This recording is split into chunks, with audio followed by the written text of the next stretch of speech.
the reason we decided to come into a village rather than live in a house, it was a fairly old house, a nice house, but there was always going to be maintenance on it. There was always going to be things you had to do or things you couldn't do. So hence the village concept sort of became more and more better looking. What prompted me to make the move? I was tired of having to make him do the dusting because I didn't want to do any more.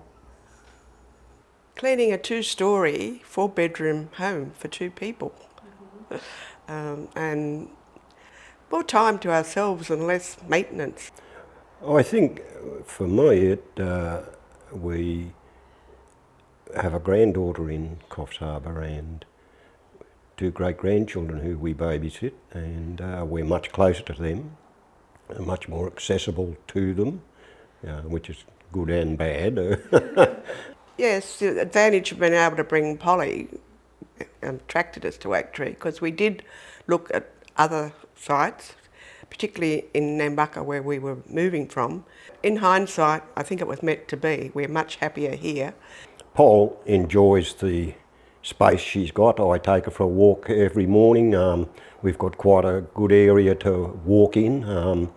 I do drive down to the beach once in every week, a fortnight or so, and she really enjoys the beach. So it's worked out quite well, I think. Yeah, it was Lorna's idea.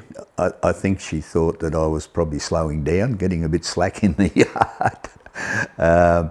Yeah, and she thought, let's investigate and do it while we're still young enough to move, because moving's not easy. And yeah, so she drove it. I was sort of more a passenger in that decision, but yeah, she makes the right decisions most of the time, and I'm glad we did. Our life hasn't changed all that much, except that I haven't got to worry about mowing lawns. And the garden, well, Lorna loves the garden, but it's small enough to just do what we want to do. We're not tied to it. But the village people are really nice. Yeah, we've made some great friends, and we're so active outside of the village that we don't spend a lot of time in the village, and a lot of our neighbours and that say, you know, are you blokes ever home?